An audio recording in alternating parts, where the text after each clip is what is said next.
Good afternoon, learners. Welcome you all to another session of Gyan Darshan. Now, today we will be discussing one unit. This is from your course Genetics and Animal Biotechnology, and this course is a part of your MSc Zoology program. And in Unit 14, there is one particular topic, that is screening of clones, principle and applications. So we will try to see which are the different techniques that are used to screen the different clones. I hope all of you know what is meant by a clone.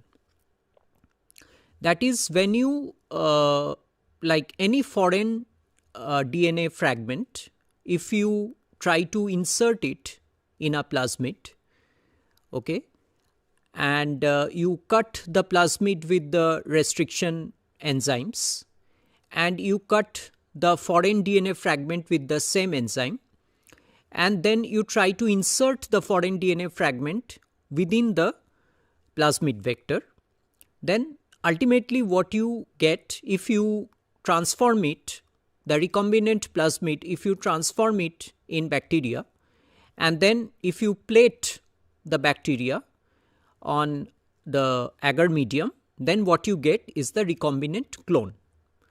Now, when you get this recombinant clone, ultimately you have to screen. I mean, whether the foreign DNA fragment is actually there within these clones.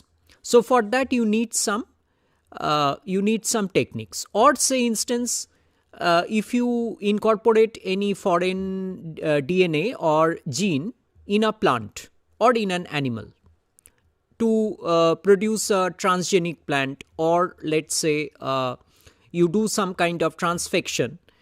So you have to check whether the foreign DNA fragment has actually inserted within the genome of the plant or an animal. So that is also a kind of screening. Another kind of screening is, like, let's say today we will talk about some techniques like ELISA, or let's say DNA sequencing. These are also another way of screening of the clones. So we will try to take up the techniques one by one. We will try to explain the principle of each of these techniques, and we will explain the application of these kind of techniques, not only in the screening of clones, but they have some other applications also. So we will take a holistic overview of the different applications. So let's come to the technique one by one. So first technique that we are going to discuss today is southern hybridization or southern blotting.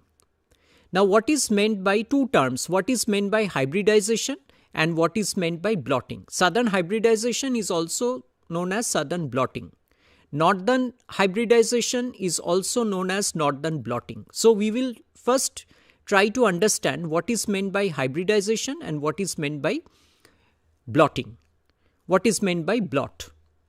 Now, what is meant by hybridization? Hybridize means when you try to, when one DNA fragment, it binds to the complementary sequences of another DNA. So there is a homology, and based on the homology in what? Homology in the sequence, homology in the DNA sequence. So if there is a homology, then they will bind to each other, and this binding is known as hybridization. Hybridize means binding. And what is meant by blot or blotting? That is, in these techniques, that is southern or northern, you will see that we normally transfer the DNA to some support. What is that support? Support is a kind of a membrane, nitrocellulose membrane or nylon membrane. So what we do is we try to transfer the DNA molecule to a particular support, which is a membrane, nitrocellulose membrane or nylon membrane. And once the DNA or the nucleic acid is transferred and it is fixed to that support, what we get is a blot. So blot is nothing but the DNA molecule or the nucleic acid molecule being transferred and fixed to a solid support. So when we are discussing about the southern blotting, southern hybridization, or northern blotting, northern hybridization, the term blot will automatically come because you transferred the nucleic acids to the support. Now, what are the steps of southern hybridization or southern blotting that you can see in this particular figure? So, in short, if I will explain each of the steps in detail, but if you take a different steps in short in this figure, then what you have is the genomic DNA. That is, first of all, you need the DNA. Genomic DNA means the DNA from any, it can be from any bacteria, it can be from plant, it can be from animal. So the genome, basically we are talking of the genome.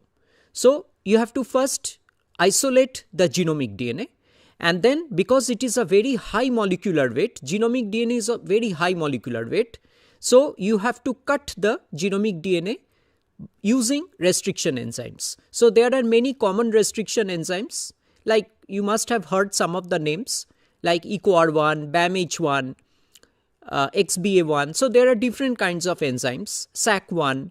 So you have to HIND3. So you have to cut the genomic DNA, let's say with any restriction enzyme. Okay. And then what you get is the fragment. So the high molecular weight genomic DNA will be digested into smaller fragments. And then what you have to do is you have to transfer this DNA to a support. That is nitrocellulose membrane or nylon membrane. How will you transfer? I am coming to the next slide where you will be given a diagram. So, first before that you have to run the agarose gel. Okay, that is you have to load the DNA in agarose gel and run the gel through agarose gel electrophoresis. I think in my earlier Gyan Darshan sessions, I discussed about the agarose gel electrophoresis. When I talked about the practical courses, I discussed about the principle of agarose gel electrophoresis. So if you have gone through my earlier Gyan Darshan sessions, then you must have followed how to run an agarose gel. That is also included in your practical course. Okay.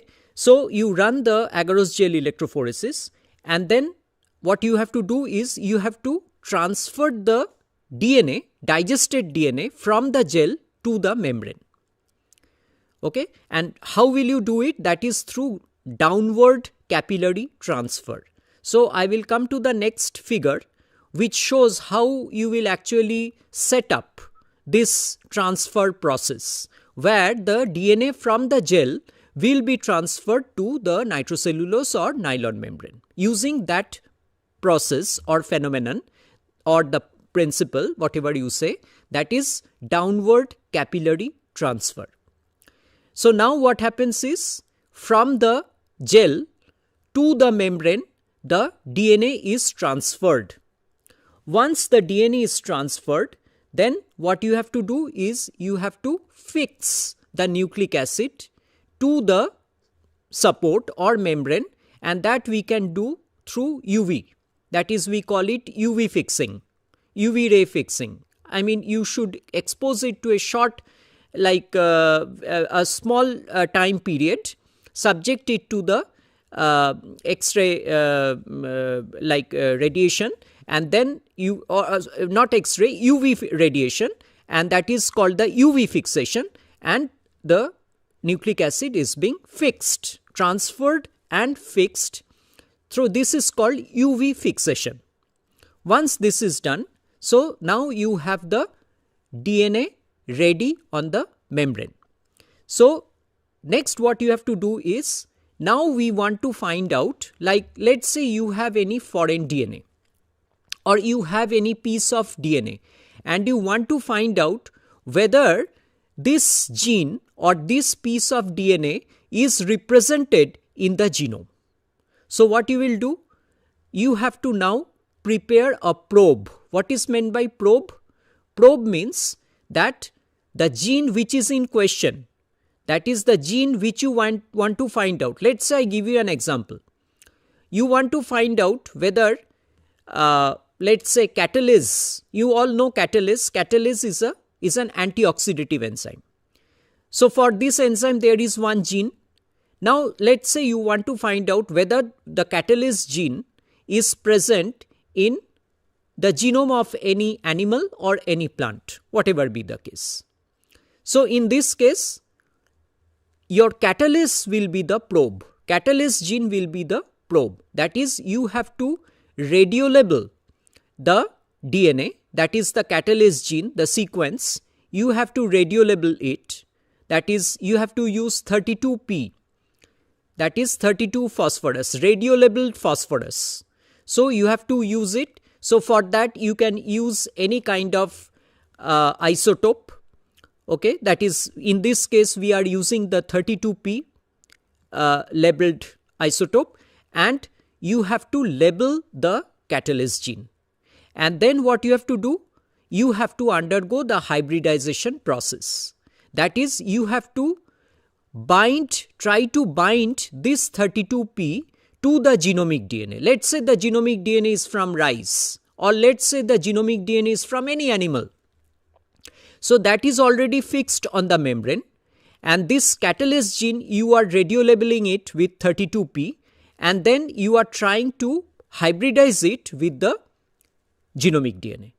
So if the catalase gene is really present in the genome of that particular organism, that is the rice or any animal or any plant that I am talking about, then what will happen? There will be a binding, because there will be a complementary, there will be a homology, and there will be a binding, right? And then because you have radiolabeled it, so what will happen after hybridization? If you subject the membrane to autoradiography, so you transferred it to an X-ray film and then expose it to autoradiography, so there will be a clear band visible, as you can see in the last figure. That is, there will be a particular band. That means if you get a band, that means that catalase gene is actually present in the genome, because there is a homology, because there is a complementarity. So it has found its representative in the genome, and therefore there is a binding, and therefore when you are exposing the X-ray film to autoradiography, then you are getting that particular band. So this is the principle in case of southern blotting. So basically southern blotting, why it is called southern? After the name of the scientist who discovered this particular technique. So this is actually DNA-DNA binding, because you have transferred the genomic DNA to the membrane and you are using one DNA fragment, you are radiolabeling that DNA fragment, and then you are trying to bind or hybridize it with the support or the DNA which is fixed on the membrane. So basically this is a DNA-DNA binding. So I think you are getting the picture of the basic principle. Now if we come to the next point, that how will you transfer? So for that you see this particular figure. That is, here you can see that how the transfer process has to be set up. Okay, that is, when you are transferring the DNA from the gel to the membrane, how will you actually set up the entire experiment? That is being represented in this diagram. So here you can see that this is called the downward capillary transfer, where you can see that in a trough or in an apparatus you have the transfer buffer, and there you have some support, and on that support you place a 3 mm Wattman paper first. Okay, so there is a support or a sponge above which you place a Wattman 3 mm paper, and on top of that you are placing the gel that is marked in blue. That is, you are placing the gel upside down, right? Above that, what you place is the nitrocellulose membrane or nylon membrane, which is cut according to the shape of the gel, size and shape of the gel. Above that, again you place 2 pieces of 3 mm Wattman paper, which are pre-wet. Pre-wet in what? Pre-wet in the transfer buffer. What is that buffer? That buffer is either SSPE, saline sodium phosphate EDTA, or in case of northern blotting, which we will come later, we use SSC, that is saline sodium citrate. So this is actually the transfer buffer. So the trough which you can see in this figure, that actually contains the SSPE buffer, right? And all these Wattman paper, they are actually pre-soaked in that transfer buffer or the SSPE. Now, so let's get back, that is gel, then you have the membrane, then again you have the 3 mm Wattman paper, and above that you have stack of paper towels, or you can place some filter paper. And there are several stacks, not 1 or 2, but several stacks of filter paper or paper towels, okay? And above that you place a glass plate, and above that you place some weight.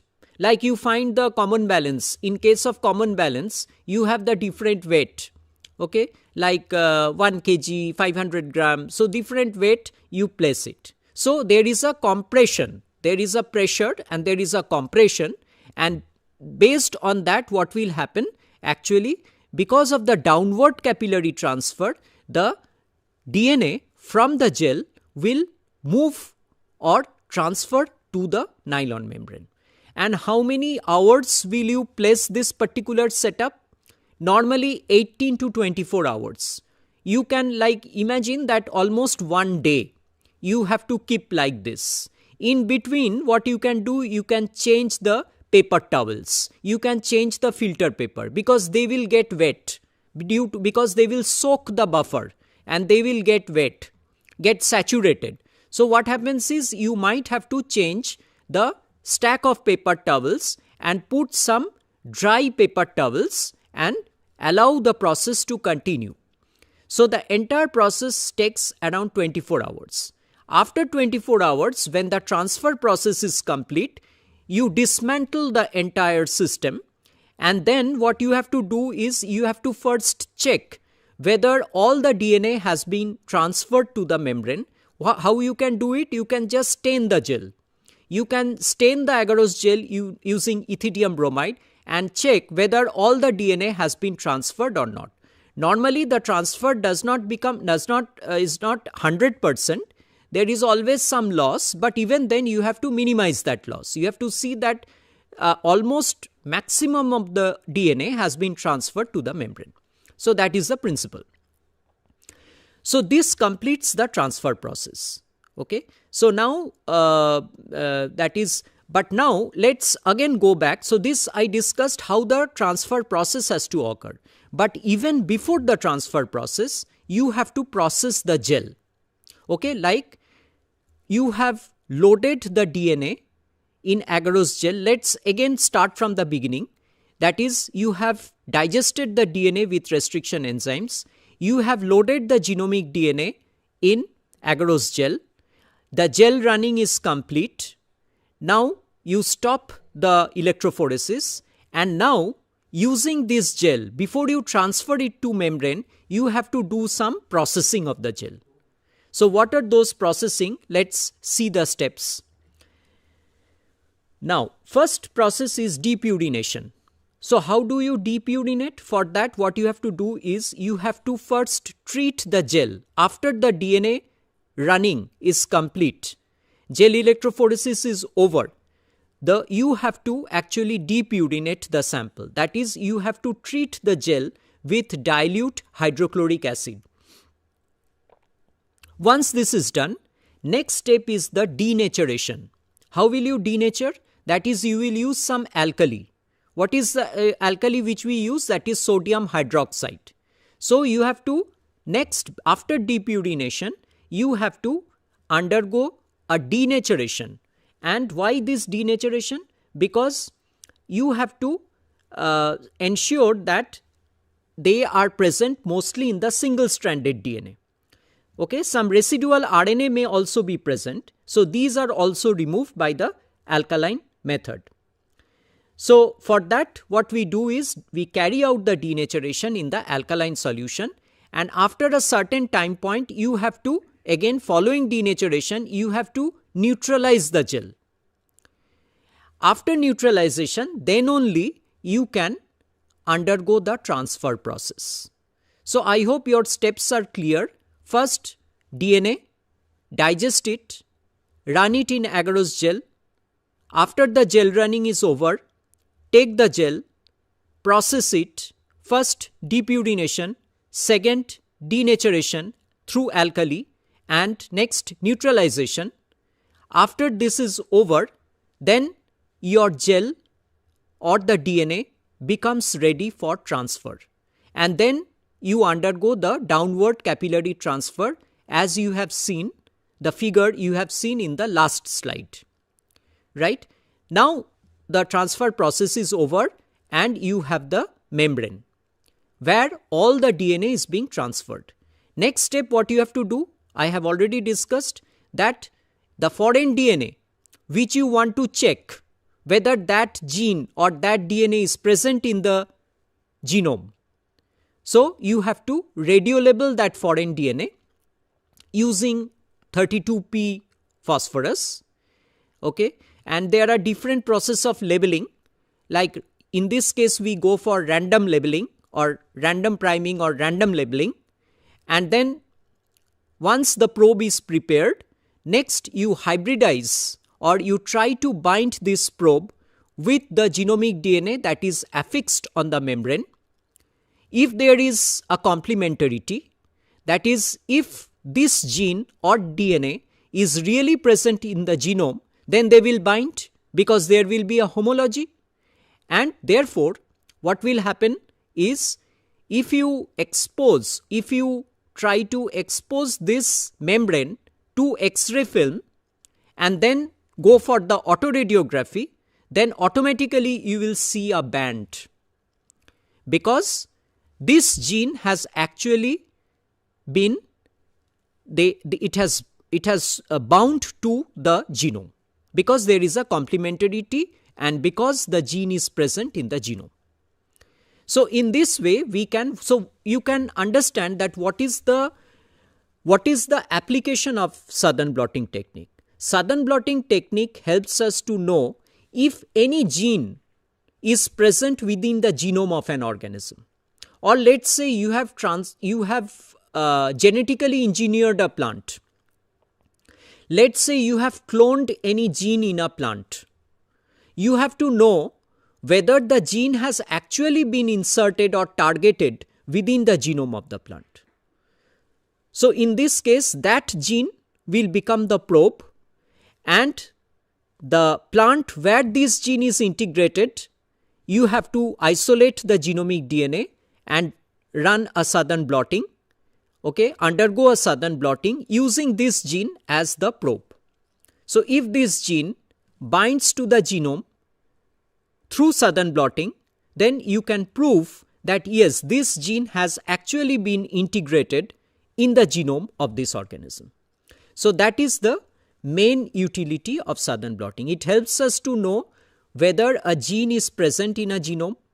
It helps us to know if you create a transgenic plant or a transgenic animal, genetically engineered plant or a genetically engineered animal, then it helps you to understand whether you have successfully cloned or integrated that gene within the genome of the animal or plant. So this is the basic principle. That is why this technique is included under screening of clone. Because any transformed plant, animal, bacteria, that is basically a clone.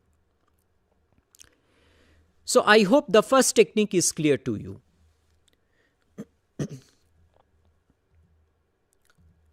Next we go to Northern blotting technique. So the first technique was Southern blotting and this technique is Northern blotting. What is the difference between these two techniques? In case of southern blotting, it is basically, as I discussed, DNA-DNA interaction. But in northern blotting, it is RNA-DNA interaction. Okay, so in this case, the nucleic acid that you are going to transfer is not DNA but RNA. That means, in this case, you have to isolate RNA molecule and not DNA molecule. Now try to understand that what will be the application of this technique. When we are talking of RNA, we are basically trying to understand the expression pattern. Because when you are talking of transcript, gene expression and transcript, these are related. mRNA transcript, messenger RNA. From the messenger RNA, the protein will be synthesized. That means the gene will be expressed. So, if you want to understand whether any gene is expressed or not, if this is your question, then the technique that you have to follow is northern blotting. The basic principle is the same like southern blotting. But the difference is that in this case, as I said, the nucleic acid that you are going to transfer to the membrane or the blot is RNA and not DNA. Rest of the process is absolutely the same as southern blotting. Now, when you are discussing about the RNA, you have to understand that RNA contains secondary structure, unlike DNA. And you have to eliminate those secondary structures. What you have to do then? There is one difference. First of all, you have to isolate the RNA molecule. And there are standardized protocols for that. After isolation, you have to run the RNA in agarose gel. It's the same process, but this agarose gel is a denaturing agarose gel and not the ordinary agarose gel as you have done in southern blotting, right? So what is meant by this denaturing gel? Denaturing gel is normally carried out in presence of formaldehyde. So what you have to do here is, when you are preparing the agarose gel, you have to use or you have to prepare the agarose using formaldehyde formamide. That is why we call it a formaldehyde agarose gel, because it is a denaturing agarose gel, and when you load the RNA molecule in that gel, then there will be a denaturation, and because of that, the secondary structures of RNA will be eliminated, and therefore the transfer process will be facilitated. Otherwise, there might be a problem in the transfer process. That is, when you are transferring the RNA to the blot or to the membrane, there might be a problem. So this is the major difference, that you have to carry out a denaturing agarose gel. So as you can see in this, as I have shown here, that single-stranded nucleic acid can form secondary structure that impact the electrophoretic mobilities of molecule. To retain denatured RNA, the sample preparation, electrophoresis buffer and the gel all contain formamide and formaldehyde. And that also you have to prepare it in presence of high temperature. So these are the three factors, that is formamide, formaldehyde and high temperature. Otherwise, it's more or less the same. So once this RNA is run in agarose gel, next is the same. That is, you have to undergo that downward capillary transfer. You have to transfer the RNA to the membrane. It's the same process. Then you have to prepare the probe. Like let's say I give you an example. Same example.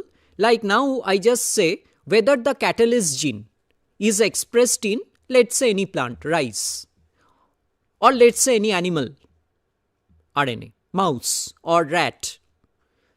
Okay, whether the catalyst gene is expressed or not. So what you do, you have to isolate the RNA from rice, or you have to isolate the RNA from that rat or mice, right, under a specific condition. Then run the formaldehyde agarose gel, then transfer the RNA to the support, that is the membrane. Now you prepare the probe using the catalyst gene, you prepare the probe, radiolabel it, and try to bind it with the RNA. If it binds, then it becomes clear that yes, catalyst gene is being expressed in mice or in rice or whatever, whichever organism you are studying. So the purpose is different. For southern, it is, you want to locate the gene.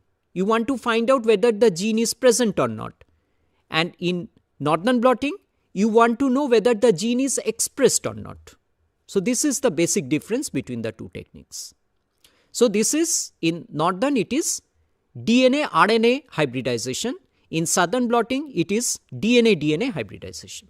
Otherwise, it's more or less technique-wise, there is 70 to 80% similarity in the technique.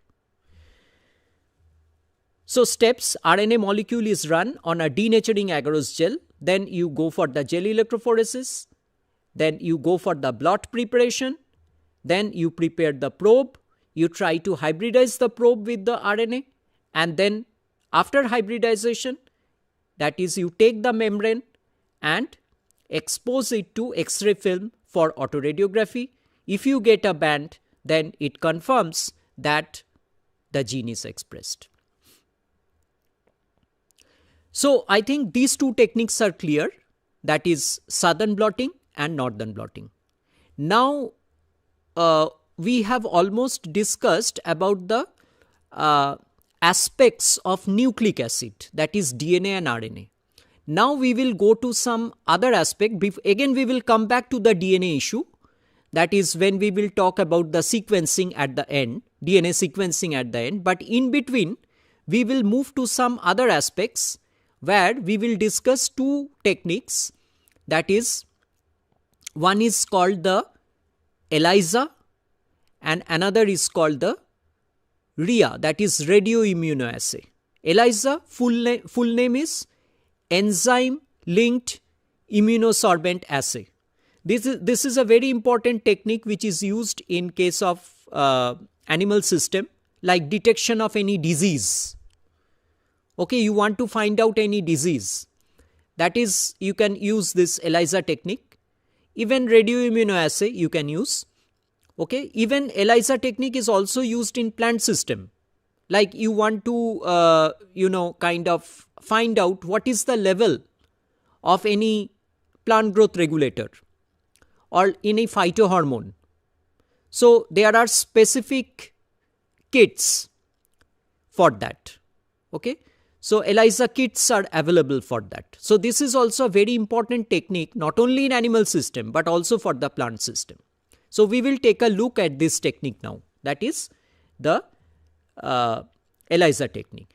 Okay, before that there are two more techniques which are related to the nucleic acid, that is colony hybridization and plaque hybridization. I mean, in short, we will not take much time. In brief, we will actually discuss this technique. That is, see, these are the steps. Colony hybridization. We all know what is meant by bacterial colony.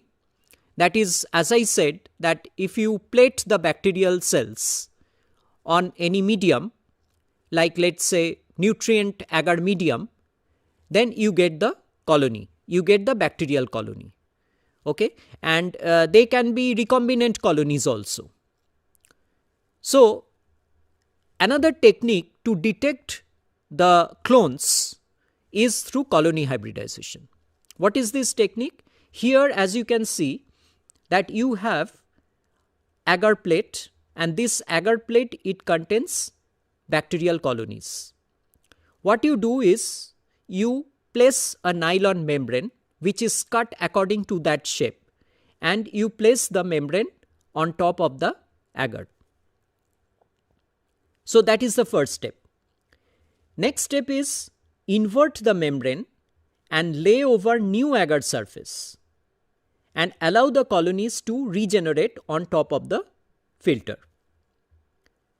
So that is the second step. Next is replica filter on new agar. That is, you are preparing a replica plate. So for that, what you have to do is, in the next step, so after this replica filter is done on a new agar plate, then you have to remove the membrane with the attached colonies and you have to soak them in successive solution. That is denaturation, neutralization, wash, dry and fix. So these steps are like southern blotting, okay, where you are trying to fix the bacterial DNA on the membrane. Next, what you do, once the colonies are being transferred and fixed to the membrane, now you hybridize it with the labeled probe. Wash the probe and expose it to autoradiography. See, if you get a signal, or if you get the not, I won't say band, but if you get a signal here, a kind of dark signal or radioactive signal, okay, or labeled signal on an X-ray film, then you can at once identify the clone. That is, you can identify the positive colony and you can put it in the liquid culture. So how will you identify the positive colony? You have to go to the master plate.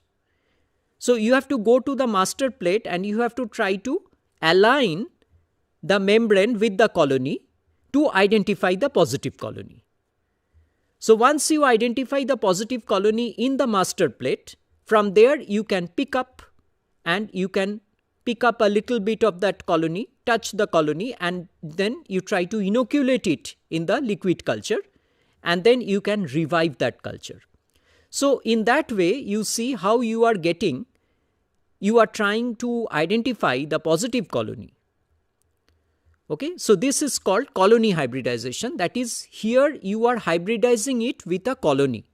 You are trying to label a probe or label a gene and trying to hybridize it with a positive colony.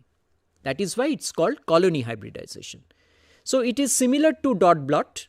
It is similar to the earlier techniques like blotting techniques, but it is used to detect the complementary DNA fragment and does not help us to detect the site of the particular DNA fragment.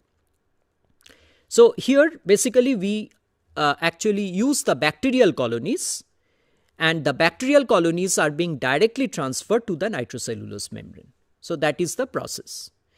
Another technique is called plaque hybridization. So like when you are creating gene bank or library, then we don't go for plasmid vectors, we go for the fudge vectors. So the method is similar to the colony hybridization also, but there are certain differences, because plaque hybridization has certain advantage over colony hybridization. So that here you can screen more number of plaques. In a single hybridization process, you can screen greater number of plaques. Like if you take a petri dish, standard size like 8.5 centimeter petri dish, you can screen thousands of plaques during a single hybridization. So that is the advantage. Moreover, you can get multiple replicates from the same plate, because the technique does not alter the placement of plaques and does not smear them the way the colonies can. So basically the main advantage of going for a plaque hybridization is that, number one, particularly in the library preparation, cDNA library or genomic DNA library, we go for plaque hybridization where you can screen a larger number of plaques in a single hybridization event. So that is the main advantage. Now we come to immunoscreening. As I was telling you, that we will be discussing this technique that is ELISA, RIA and the chemiluminescence immunoassay, of which ELISA is a very important technique. Now, if we talk about ELISA, there are different variations of ELISA. So, we will try to find out the difference one by one, that there are almost 4 types of ELISA, 4 different variants of ELISA, and we will try to find out the differences among each of these variants. Okay. Now, the first one is direct ELISA. So, probably this is the simplest. What you are doing here? So you all know what is immunoscreening. Basically, what is immunology, or what is basic fundamental principle of immunology or immunotechnique? That is the binding of antigen and antibody. You know what is meant by antigen? That is any foreign protein, like we are having any disease. Okay. And so there is a foreign protein which is being expressed in our body. So it becomes the antigen. And against that antigen, our body will try to produce antibody. Right? Because as a defense mechanism. Why the antibody is produced? Because the antibody will try to interact with the antigen, forming the antigen-antibody complex, so that it will try to overcome the toxic effects or detrimental effects of the antigen. Now, this very principle is basically used in the diagnosis, or in the prevention, or in the cure, or in the diagnostic treatments. So, ELISA is one of them. It will enable you to check the antigen titer, how much antigen is being produced, or how much antibody is being produced in your body during any pathological conditions.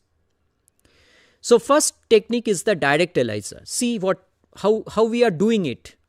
So, basically we use the ELISA plates. We have some apparatus, or we have some equipments which are called as ELISA plates, and there are certain wells in the ELISA plates. So, what do you do here? That is, you have the antigen coated well, wash it, and then you add enzyme conjugated antibody. The enzyme conjugated antibody is to be measured. And then what you do is you add the substrate against that enzyme, and you measure the color. So that is called the direct ELISA. These are the steps of direct ELISA, and it is very fast. You don't need any secondary antibody here. You can just do it with primary antibody and the cross reactions. But there are some limitations, because in this case the background noise is very high, because the antigen immobilization is non-specific, and all other proteins in the sample also bind to the plate. So that is the main disadvantage, but it is very fast, and the chances of making mistakes are less. Next we come to indirect ELISA. Here again you have the antigen coated well. You add the antibody to be measured, fine.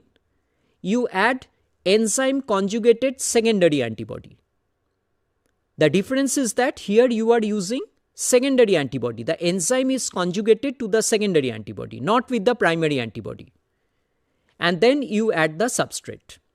So enzyme substrate interaction will ultimately give you the color, and you will measure that color through colorimetry. So more than one labeled secondary antibody can bind to the primary antibody. So this approach has higher sensitivity as fewer labeled antibodies are required. It provides greater flexibility, as many primary antibodies can be used with a single secondary antibody that has been labeled. But there is one disadvantage. Secondary antibodies can react with the adsorbed antigen, and the background noise is increased. And moreover, time-taking process. This is a time-taking process as compared to direct ELISA. Third technique is sandwich ELISA. What is the main difference here? here the antibody coated well. In the earlier two methods, it was the antigen coated well. Next, you add the antigen to be measured. So here what we are measuring? We are measuring the antigen. In the earlier two methods, what we were measuring? We were measuring the antibody. So add antigen to be measured. Next, you add enzyme conjugated secondary antibody. Then you add the substrate and you develop the color. So each antibody has a distinct and non-overlapping epitope. The captured antibody binds to the antigen and either direct ELISA or indirect ELISA is carried out to detect the antigen. So that is sandwich ELISA. Lastly, you have the competitive ELISA. What happens here? That is, you incubate the antibody with antigen to be measured. And now what you are fixing on the well? You are actually fixing the antigen antibody mixture, not single antigen or not single antibody, but the mixture. Then you add the enzyme conjugated secondary antibody and then you add the substrate and develop the color. This technique is also called as blocking ELISA and very complicated process. Of the 4 different ELISA, this is the most complicated one. And it is used to quantify the amount of an antigen or antibody in a sample based on interference in anticipated signal output. So I hope you get if you try to understand the figures, you will be able to understand the differences. In which case we are fixing the antigen to the well, in which case we are fixing the antibody to the well, in which case we are trying to fix the antigen antibody mixture to the well. So these points have to be remembered. In which case we are simply using the primary antibody, in which case we are using the secondary antibody, in which case we are enzyme conjugating the secondary antibody. So these things have to be remembered. But the basic principle remains the same. That is, it is the interaction between the antigen and the antibody, based on which you are trying to find out the titer value. How much antigen is present? How much antibody is present? Okay. Next, we go to the next technique, that is the radioimmunoassay. In short, we call it RIA. Now, what happens in this technique? Basically, this technique is again nothing but basically interaction between the antigen and antibody. But what happens in radioimmunoassay, if you take a look, it is feasible to find picogram level of analyte in the experimental tube when using high affinity antibodies. So here what you do is, you use a radioactive antigen. And this radioactive antigen is called as tracer. How will you prepare the radioactive antigen? Normally, we use one radioisotope, that is iodine 125. So you have to label the antigen with the radio-labeled isotope, that is iodine 125. And this radioactive antigen competes with a non-radioactive antigen for a finite number of antibody or receptor binding sites. So what you have to do is, there will be a competition. There will be a competition between the radioactive antigen and non-radioactive antigen.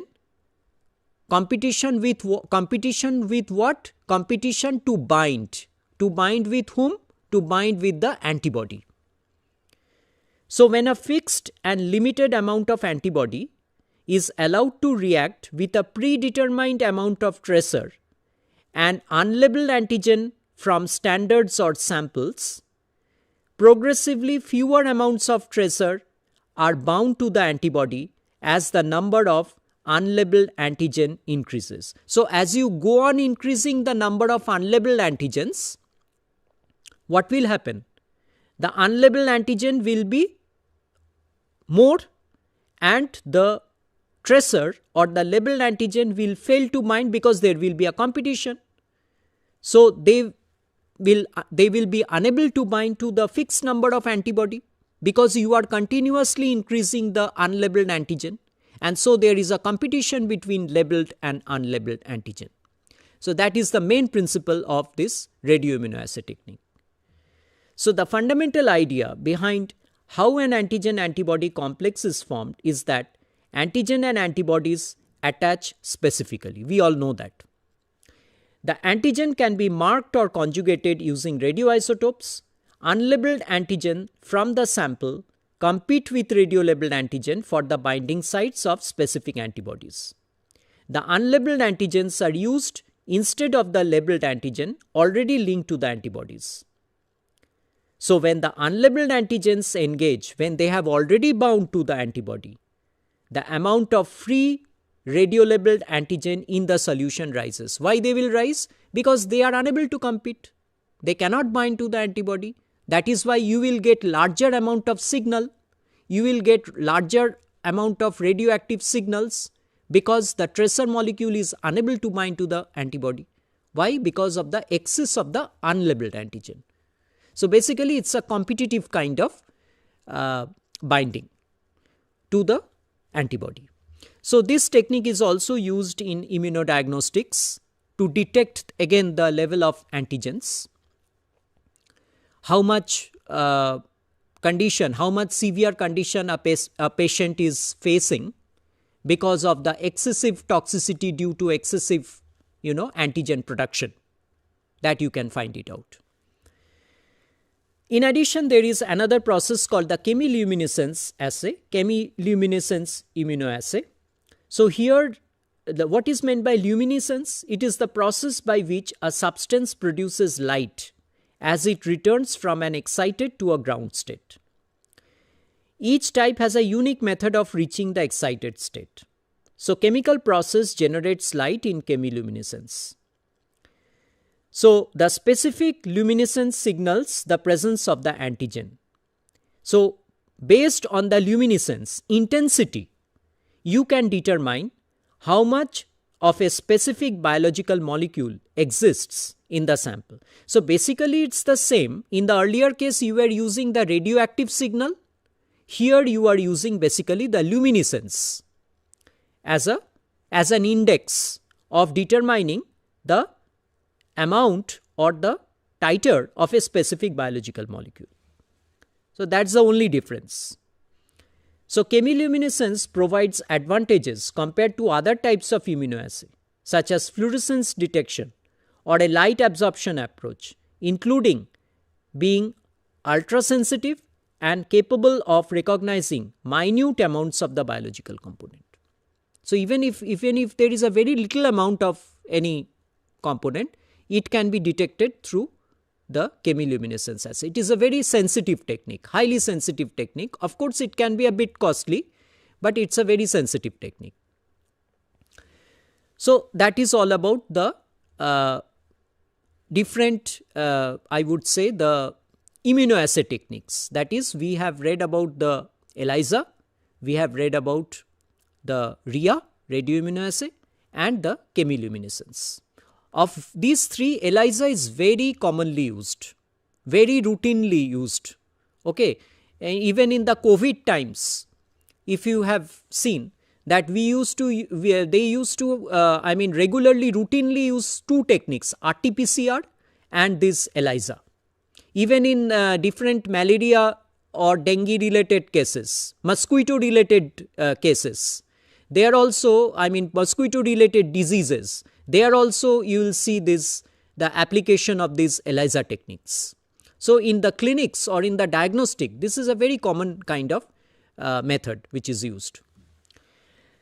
Lastly, for today, our last technique is the sequencing.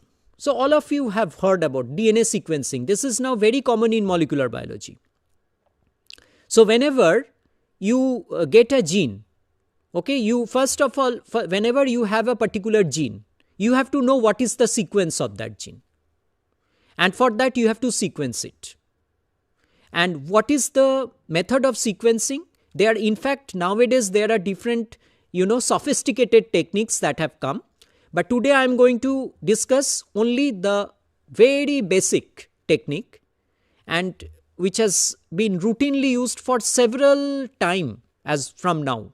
I mean, from time immemorial, this technique has come, and that is Sanger's sequencing method. So what is the method given by Sanger? That is, the basic principle is that here you have a DNA template which you have to sequence, and then you have to use certain components. One is DDNTP. What is DDNTP? DDNTP is a component that is not having the 3' hydroxyl group. How do they differ from the DNTPs? The difference is that in DDNTP they don't have the 3' hydroxyl group, and so they cannot add new nucleotides. So they will terminate any particular chain. We call it they are helpful for the chain termination, and that is why Sanger's method is also known as the chain termination method.